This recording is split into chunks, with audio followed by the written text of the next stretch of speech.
Bem-vindos, irmãs e irmãs, a uma jornada nas profundezas da história e da profecia. Hoje não caminharemos pelas ruas movimentadas de Jerusalém em seu esplendor,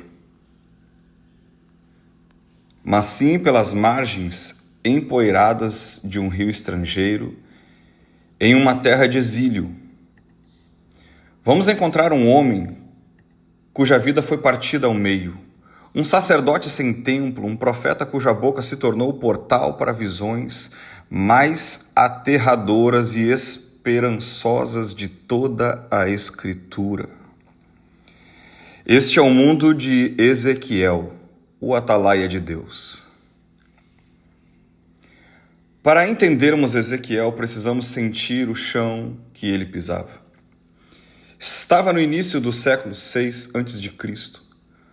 O poder dominante do mundo é o Império Neobabilônico, liderado pelo implacável Nabucodonosor.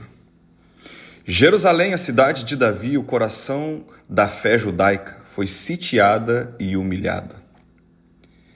Em 597 a.C., uma primeira onda da deportação ocorreu.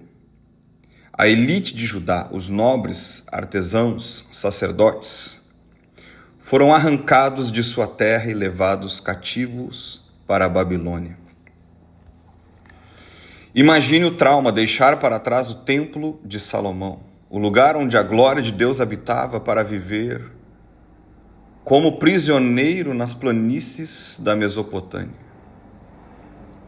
Entre os rios Tigre e Eufrates, é aqui, junto ao rio Quebar, um dos grandes canais de irrigação da Babilônia, que encontramos Ezequiel, filho de Buzi. Ele era um sacerdote em treinamento destinado a servir no templo, que agora estava a centenas de quilômetros de distância, e que em breve seria completamente destruído em 586 a.C. Sua vocação foi roubada, sua pátria perdida, seu povo desesperado. Era um tempo de silêncio de Deus, ou pelo menos assim parecia. Era nesse cenário de desolação, no 5º ano do exílio do rei Joaquim, que os céus se abriram. Não sobre o templo de Jerusalém, não sobre os céus de Jerusalém, mas sobre um campo de refugiados na Babilônia. Ezequiel está junto ao rio Quebar. Sinta o ar quente e seco da Babilônia. Ouça o murmúrio das águas e as vozes distantes de seus companheiros de exílio. De repente, o céu ao norte escurece. Não é uma tempestade comum, uma nuvem imensa avança, pulsando com relâmpagos e envolta por uma luz brilhante. O centro da tempestade queima como metal incandescente. Dentro do fogo, Ezequiel vê 4 seres viventes. Sua aparência é humana, mas cada um tem 4 faces. A de um homem, de um leão à direita, de um touro à esquerda e de uma águia atrás. Suas pernas são retas, seus pés brilham como bronze polido. E sob suas asas, de cada lado, há mãos humanas. Eles se movem com a velocidade de um relâmpago, sempre em frente sem se virar. Essas criaturas não são desconhecidas na teologia bíblica. Elas nos lembram os querubins que guardavam o caminho para a árvore da vida em Gênesis 3, 24. Os que adornavam a arca da aliança, o trono terrestre de Deus, em Apocalipse 4, 7. João descreve seres semelhantes ao redor do trono celestial. A mensagem é clara. O que Ezequiel está vendo é a sala do trono do Rei do Universo. Ao lado desses seres há rodas, mas não rodas comuns. Eram como uma roda dentro de outra roda, altas e assustadoras, e seus aros estavam cheios de olhos por dentro e por fora, por toda parte. Elas se viam em perfeita sincronia com os seres viventes. O simbolismo é avassalador. Essas rodas representam a soberania e a onisciência de Deus. Ele vê tudo, em todos os lugares. Seu governo não é estático.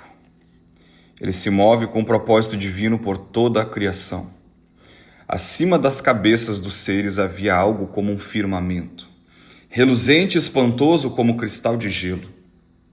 E acima do firmamento um trono de safira. Sentado no trono uma figura com aparência humana, envolta em um fogo de cintura para cima, e em luz resplandecente da cintura para baixo, cercada por um arco celeste. Esta foi a aparência da glória do Senhor. E aqui a teologia é revolucionária. Os exilados pensavam: Deus nos abandonou. Sua glória está presa em Jerusalém. Mas Ezequiel vê que a glória de Deus é móvel. Ele não está limitado por um prédio ou por uma cidade ou em uma nação.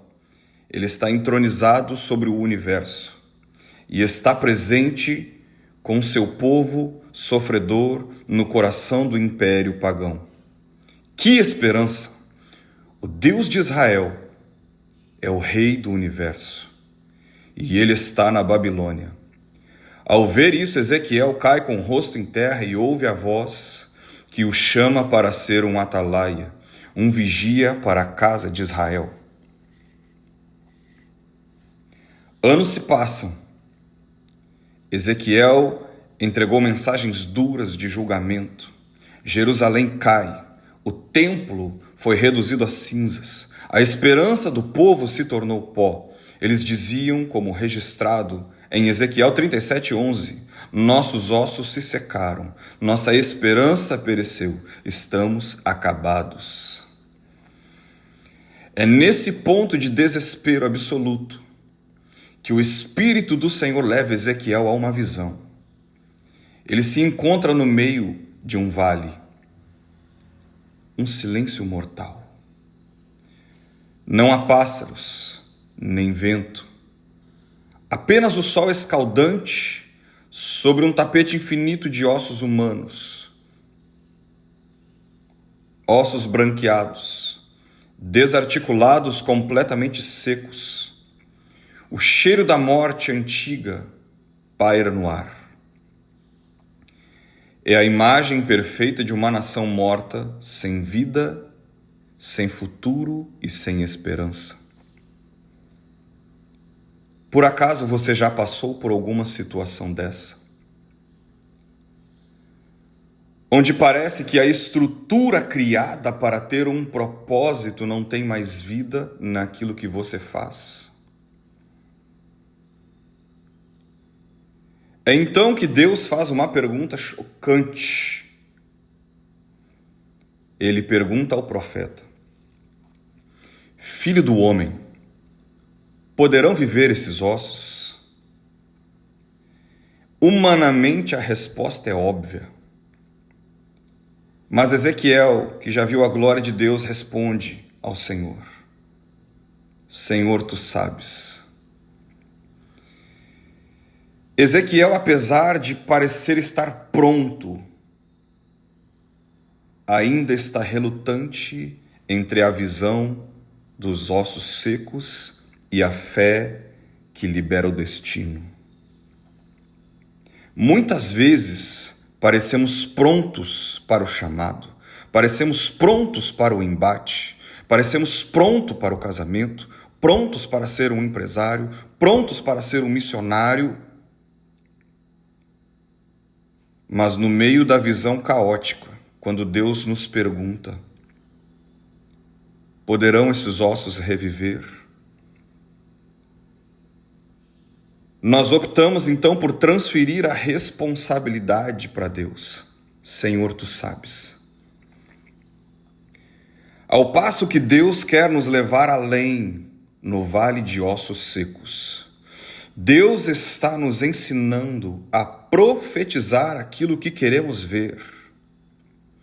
E não profetizar segundo a visão que vemos, segundo aquilo que nos condoemos.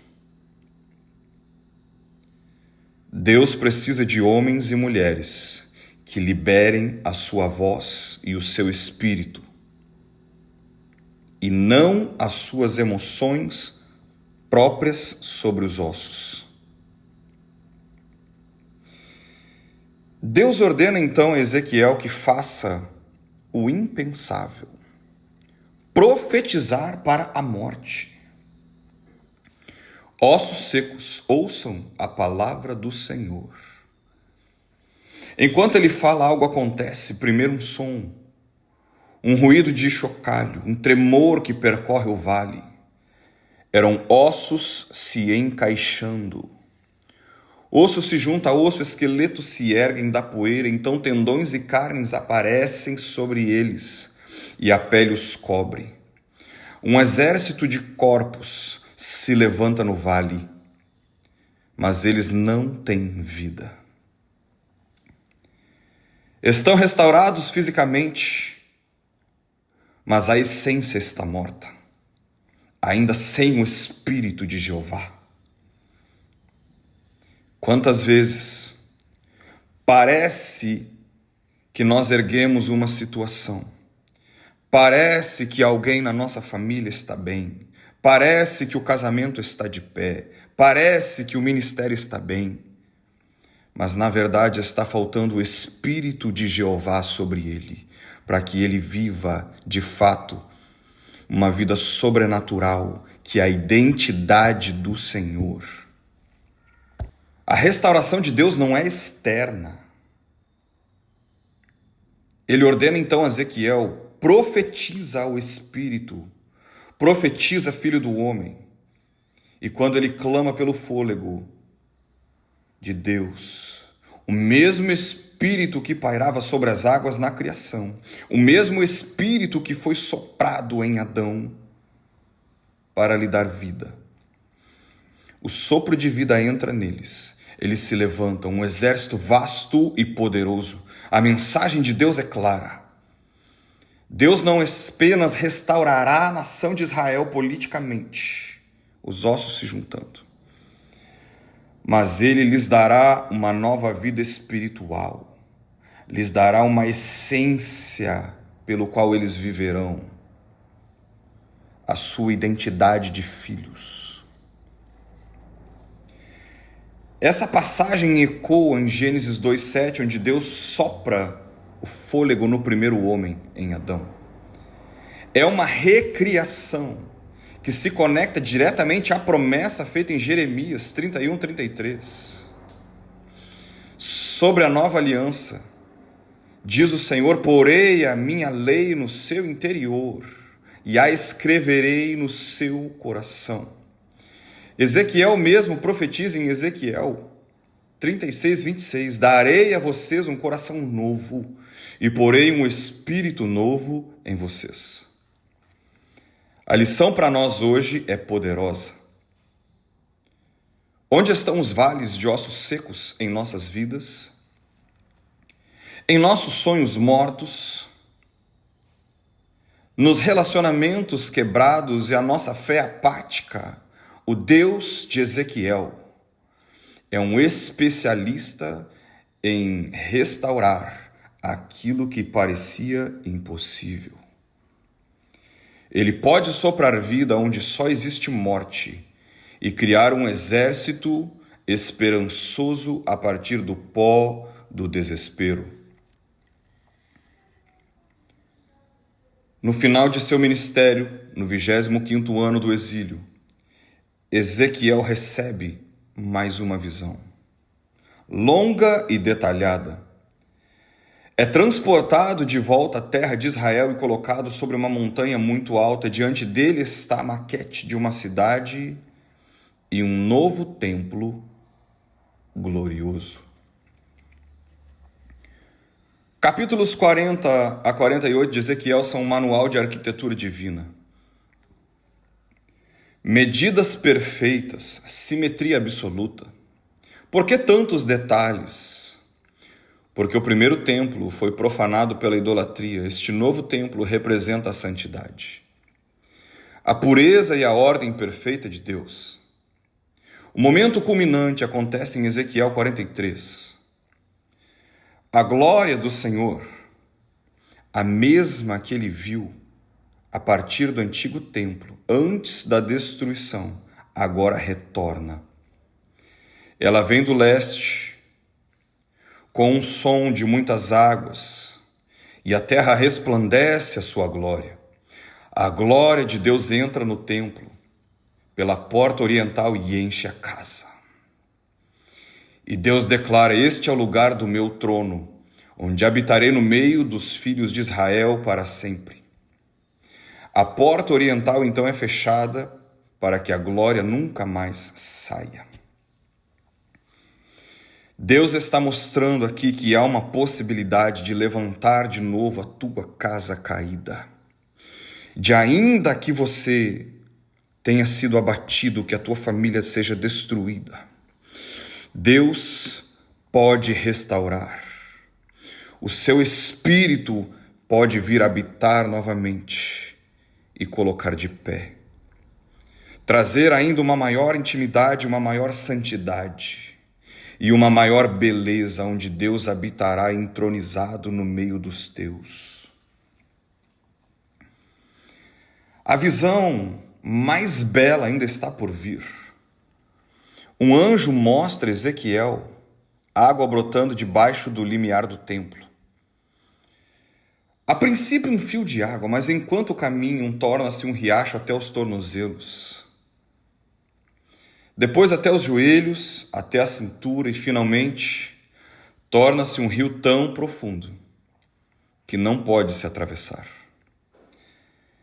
Este rio não é comum. Para onde ele flui, ele leva a vida. Ele desce para o deserto e deságua no Mar Morto, o lugar mais sem vida da terra. E ao tocar suas lágrimas salgadas, o mar é curado. Lágrimas porque ali muitos choraram. É chamado de Mar Morto porque o povo estava sem esperança. Mas as águas que fluem do trono do Messias começam a curar e restaurar. E onde não havia vida, peixes de todos os tipos passam a viver ali. Nas margens crescem árvores frutíferas que dão fruto todos os meses, e suas folhas servem de remédio. Esta imagem é uma das mais poderosas da Bíblia. Ela nos leva de volta ao rio que fluía do Jardim do Éden, em Gênesis 2. E nos projeta para frente, numa visão final da Escritura em Apocalipse 22, onde João vê o rio da vida, claro como o cristal que procede do trono de Deus e do Cordeiro. No meio da praça da cidade, de um e de outro lado do rio, está a árvore da vida que produz 12 frutos, dando seu fruto de mês em mês, e as folhas da árvore são para a cura das nações. O templo de Ezequiel, com seu rio de vida, é uma profecia da obra redentora de Cristo. Jesus declara em João 7:38, quem crê em mim, como diz a Escritura, rios de água viva fluirão do seu interior. A presença de Deus não habita mais em um prédio de pedra, mas no coração daqueles que creem, através do seu Espírito Santo, através do seu Espírito de poder. A vida que flui do trono de Deus agora flui de nós para um mundo sedento. A visão termina com um novo nome para uma cidade restaurada. Não é mais apenas Jerusalém.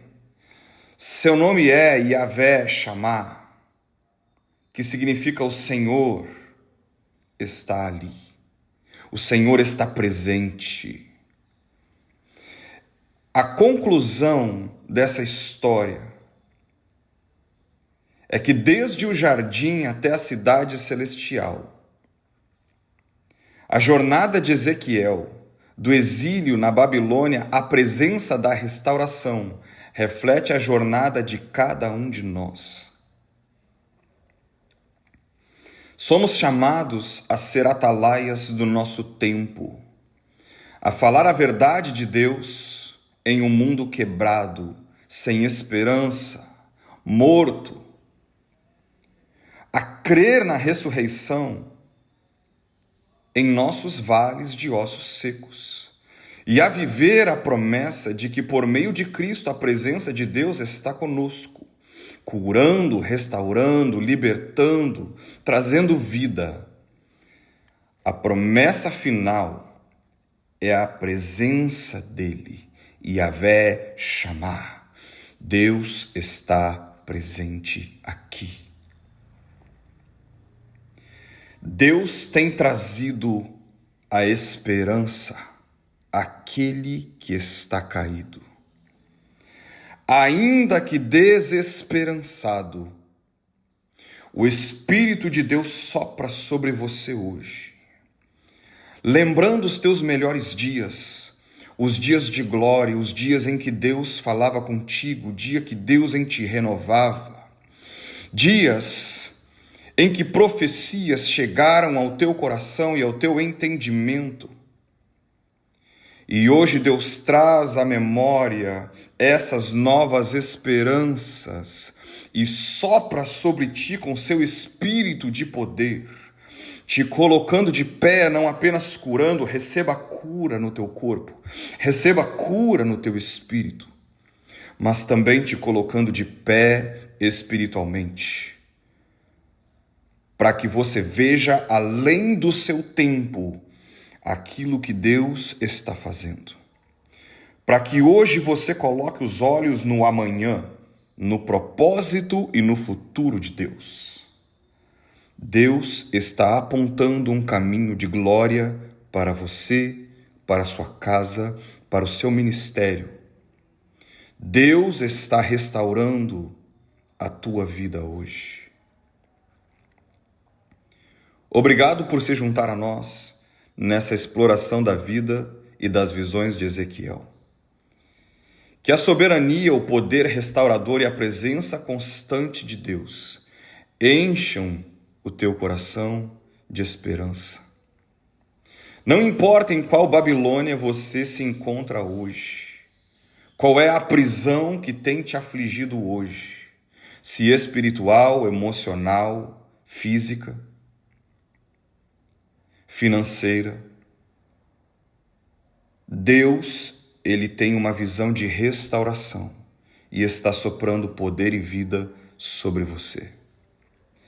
Se essa mensagem te abençoou, compartilhe com outros que precisam ouvir essa mensagem de esperança. Inscreva-se para mais jornadas juntos. Que a paz do Senhor esteja com você.